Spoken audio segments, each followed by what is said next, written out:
નમસ્તે બાળકો, યોગી education Gujarat YouTube ચેનલમાં સ્વાગત છે તમારું. આજે આપણે જોઈશું ધોરણ 3 વિષય ગુજરાતીની જે દ્વિતીય સત્રાંત પરીક્ષા લેવામાં આવશે એ પરીક્ષાનું સંપૂર્ણ મોડેલ પેપર 40 ગુણનું પેપર હશે. 2 કલાક સમય આપવામાં આવશે. તો હવે જોઈએ આપણે સંપૂર્ણ મોડેલ પેપર સોલ્યુશન સાથે. પ્રશ્ન 1, નીચે આપેલ ફકરો સુંદર સુવાચ્ય અક્ષરોમાં લખો. 5 ગુણ રહેશે. તો બાળકો, અહીં જે તમને ફકરો આપવામાં આવશે એ ફકરાને તમારે સીધે સીધું જે તમારા પેપરમાં જ લખવાનું રહેશે. તો અહીં બતકડું બોલ્યું, તું મારી મજાક કરે છે, બધા મને કદરૂપું કહે છે. તેને પોતાની જાત પર શરમ આવી અને તેણે માથું નીચું કરી લીધું. હંસ કન્યાએ કહ્યું, તું પાણીમાં તારું પ્રતિબિંબ ધ્યાનથી જો, તને ખબર પડશે કે આપણે બંને સરખા જ છીએ. બાળકો, આ પ્રમાણે તમારે સંપૂર્ણ જે છે વાક્યો જે છે એ તમારે લખવાના રહેશે. જોઈએ હવે પ્રશ્ન 2. ફર્સ્ટ, નીચેના પ્રશ્નોના જવાબ 2-3 વાક્યોમાં લખો. 6 ગુણ રહેશે. તો અહીં જે પ્રશ્ન જે પૂછવામાં આવશે એને તમારે જે 2-3 વાક્યોમાં લખવાનું રહેશે. તો જોઈએ ફર્સ્ટ, કદરૂપા બતકે ઘર છોડવાનું નક્કી કર્યું. કેમ? કદરૂપા બતકે ઘર છોડવાનું નક્કી કેમ કર્યું? તો જવાબ છે કે કદરૂપા બતકે ઘર છોડવાનું નક્કી કર્યું કારણ કે તેની સાથે બીજા બચ્ચા રમતા નહીં અને તરતા નહીં.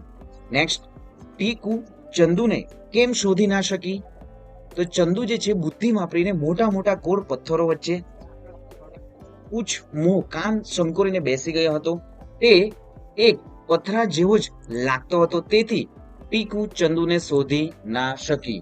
નેક્સ્ટ જોઈએ, તમને કઈ કઈ શાકભાજી ભાવે છે? તો શાકભાજી છે બટાકા, ગાજર, રીંગણ, ભીંડા, દૂધી, ડુંગળી, કોબીજ, ફુલેવર, ટીંડોળા, ગુવાર અને વટાણા. તો વિદ્યાર્થી મિત્રો, ખાસ આ પ્રમાણે જ પ્રશ્નો પૂછાશે. આ તમામ પ્રશ્નોને યાદ કરી લેવું. જોઈએ હવે બાળકો નેક્સ્ટ પ્રશ્ન 3. જાહેરાત જુઓ અને પ્રશ્નોના જવાબ આપો. તો અહીં જોઈએ તો જાહેરાતમાં શું દર્શાવવામાં આવશે કે એકલવ્ય પ્રાથમિક શાળા ગાંધીનગર, છોટા હનુમાન હરીફાઈ, સમય સવારે 8 થી 11, ફક્ત શાળાના બાળકો માટે જ, તારીખ 6 જાન્યુઆરી 2024 શનિવાર, શાળાનું મેદાન, સંપર્ક પવનકુમાર અને મોબાઈલ નંબર અહીં દર્શાવવામાં આવ્યો છે. તો આ પ્રમાણે જ બાળકો તમને માહિતી આપવામાં આવશે અને તમારે પ્રશ્નોના જવાબ જે આપ્યા હશે પ્રશ્નો એમના જવાબ લખવાના રહેશે. જોઈએ ફર્સ્ટ, સ્પર્ધાનું નામ શું છે? તો જવાબ છે છોટા હનુમાન હરીફાઈ એ સ્પર્ધાનું નામ છે. જોઈએ આગળ, સ્પર્ધાનો સમય શું છે? તો સ્પર્ધાનો સમય સવારે 8 થી 11 છે. નેક્સ્ટ, સ્પર્ધા કઈ શાળાના મેદાનમાં છે? તો સ્પર્ધા એકલવ્ય પ્રાથમિક શાળા ગાંધીનગર જે છે એ મેદાનમાં છે, શાળાના મેદાનમાં છે. શું સુરતમાં ભણતા બાળકો સ્પર્ધામાં ભાગ લઈ શકશે? એટલે કે શું જે ના, ફક્ત ને ફક્ત જે શાળાના બાળકો જ સ્પર્ધામાં ભાગ લેશે. જોઈએ આગળ હવે નેક્સ્ટ પ્રશ્ન 4. આપેલું ચિત્ર જોઈ તેના આધારે 4-5 વાક્યો લખવાના છે. તમે અહીં જોઈ શકો છો બાળકો જે છે અહીં જે બોલ રમે છે, હિંચકા ઝૂલાય છે અને દાદા સાથે પણ જે બાળક જે છે એ ફરે છે. જોઈએ અહીં આન્સરો, જવાબ છે અહીં. તો બાળકો અહીં જે આ ચિત્રનું સંપૂર્ણ વર્ણન જે છે જોઈશું હવે. તો બાળકો ઉછળતા બોલ સાથે રમતા આનંદ માણી રહ્યા છે. છોકરીઓ ઝૂલાની મજા માણી રહી છે. એક છોકરી સરકતી પટ્ટી એટલે કે સ્લાઇડ ઉપરથી નીચે જવા તૈયાર છે. એક નાનકડી છોકરી ગોળ ગુલાબી ગુડ્ડી સાથે રમત રમે છે. નાનકડું કૂતરું ઘાસમાં દોડતું દેખાઈ રહ્યું છે. નેક્સ્ટ, તો અહીં એક ફુવારો પાણીનો છાંટતો છે અને તેની પાસે દાદા અને છોકરી ચાલીને આવી રહી છે. તો સંપૂર્ણ જે વર્ણન જે છે તમે જોઈ શકો છો. અહીં જે ફુવારો પણ જોવા મળે છે, દાદા એક છોકરી સાથે ચાલીને અહીં ચાલે છે. જોઈએ આગળ હવે, બગીચાની પાછળ એક સુંદર લોખંડનો જે ગેટ અને લાલ ઈંટોની દિવાલ છે. આમ આ ચિત્ર એક મસ્તીભર્યા ઉદ્યાનનું દર્શન કરાવે છે જ્યાં દરેક જણ આનંદ માણી રહ્યા છે. જોઈએ આગળ હવે પ્રશ્ન 5. નીચે આપેલ કાવ્યના આધારે પ્રશ્નોના જવાબ લખો. તો જોઈએ કાવ્ય આપણે, હનુમાનજી દેજો સંદેશો મારા રામને, આટલું કહેજો મારા રામને હનુમાનજી. અશોક વનમાં ઝૂરી રહી છું, રામના વિયોગની વેદના સહું છું.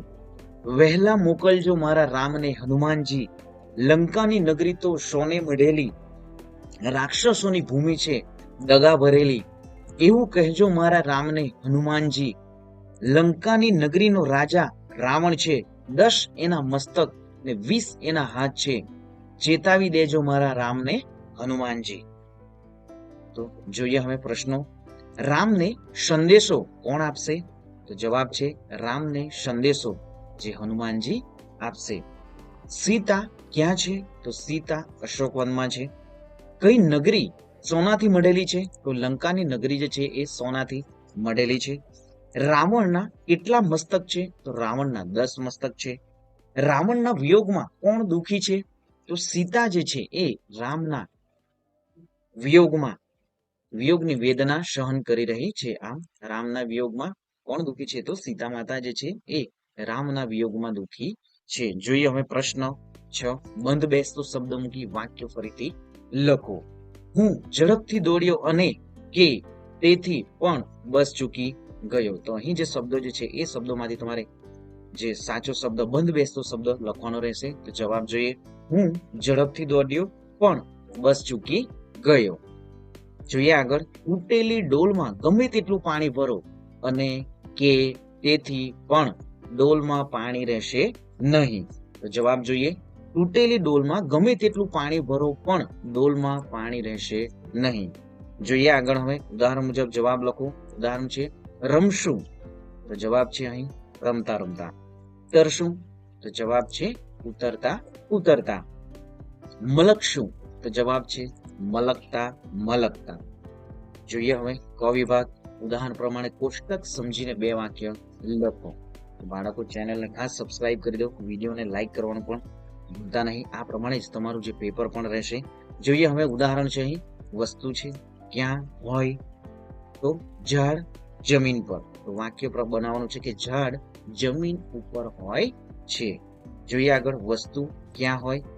તો સાપ છે, વિમાન છે, કંપાસ છે, ઘોડો છે. અહીં જવાબો પણ આપ્યા છે દફતરમાં, તબેલામાં, દરમાં અને આકાશમાં.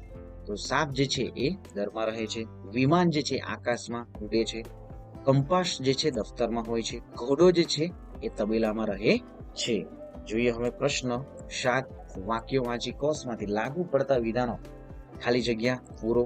અહીં જે કૌંસમાં શબ્દો સૌપ્રથમ તો રીડ કરી લઉં 2 થી 3 વખત. કે ડર લાગ્યો, ગુસ્સો આવ્યો, ખૂબ ખુશ થઈ, મજા આવી. 4 ગુણ રહેશે. તો અહીં જોઈએ વાક્ય. લતાએ મારા હાથમાંથી પેન્સિલ ઝૂંટવી લીધી અને મને શું આવશે? તો જ્યારે વસ્તુ આપણા હાથમાંથી કોઈ છીનવી લેશે તો ગુસ્સો આવશે. તો ગુસ્સો આવ્યો. અહીં જોઈએ આગળ. આઘાને આજે પહેલી જ વખત પ્રાર્થના સંમેલનમાં ગાવાનું હતું. તો જ્યારે બાળકો આપણે પણ પ્રાર્થના સંમેલનમાં આપણે જ્યારે ગાવાનું હોય, બોલવાનું હોય, માહિતી આપવાની હોય તો શું લાગે છે આપણને? ડર લાગે છે. તો અહીં પણ જવાબ શું આવશે? ડર લાગ્યો. વિશ્વાને તેના પપ્પાએ વાર્તાનું પુસ્તક ખરીદી આપ્યું. તો તે જવાબ શું થશે અહીં? ખૂબ ખુશ થઈ જશે. તો આ બાળકો તમને પણ તમારા જે ફાધર જે છે કોઈ પણ વસ્તુ લાવી આપે, રમકડું લાવી આપશે તો તમે પણ શું થશો? ખુશ થઈ જશો. જોઈએ આગળ. સલોની તેની બહેનપણીઓ સાથે બગીચામાં રમવા ગઈ. તો તેને શું આવશે? બાળકો તમને પણ ખાસ રમવાનું ઘણું બધું ગમે છે તો તમને પણ કોઈ રમવા જો મેદાનમાં લઈ જશે, દરિયા કિનારે લઈ જશે, ગાર્ડનમાં લઈ જશે તો તમે શું થઈ જશો? તમને ત્યાં મજા આવશે. જોઈએ આગળ હવે પ્રશ્ન 7. નીચે આપેલ બંને શબ્દનો ઉપયોગ કરીને એક વાક્ય બનાવો. તો અહીં ઉદાહરણ છે દરિયો અને ઊંડો. તો અહીં વાક્ય બનાવવામાં આવશે. વાક્ય છે સોમનાથમાં ઊંડો દરિયો છે. જોઈએ હવે પ્રશ્ન 1 છે બગીચો અને સુંદર. તો બગીચામાં એક સુંદર મોર નાચતો હતો. જંગલ ગાઢ. તો જવાબ જોઈએ. વાઘ ગાઢ જંગલમાં રહે છે. આપેલ શબ્દોમાંથી નવા શબ્દ બનાવો. ગરમા ગરમ. તો અહીં ગરમા ગરમ શબ્દમાંથી જે નવા શબ્દો શું બનશે? ગરમ, મગ, રમ, મગર અને રમા. બદસુરત. તો બદસુરતમાંથી જે નવા શબ્દો શું બનશે? શૂર, સુરત અને દર. નેક્સ્ટ જોઈએ ક વિભાગ. નીચે આપેલા શબ્દોમાં યોગ્ય સ્વર ચિહ્ન ઉમેરી નવા શબ્દ બનાવો. તો ફર્સ્ટ જે છે ઉદાહરણ છે હનુમન. જવાબ શું થશે? હનુમાન. જમન તો જમીન, જમના ને જમાનો આ પ્રમાણે શબ્દો બને છે. જોઈએ આગળ. બતકડ તો જવાબ શું થશે? બતકડું. તો ખાસ વિદ્યાર્થી મિત્રો સંપૂર્ણ વિડીયોને 2 થી 3 વખત જોઈ લેવું અને ચેનલને સબસ્ક્રાઇબ નથી કરી તો સૌપ્રથમ ચેનલને સબસ્ક્રાઇબ કરી દો, વિડીયોને લાઈક કરી દો. મળીશું નેક્સ્ટ વિડીયોમાં નવી જ્ઞાન નવી માહિતી સાથે. જય હિન્દ બાળકો, જય જય ગરવી ગુજરાત.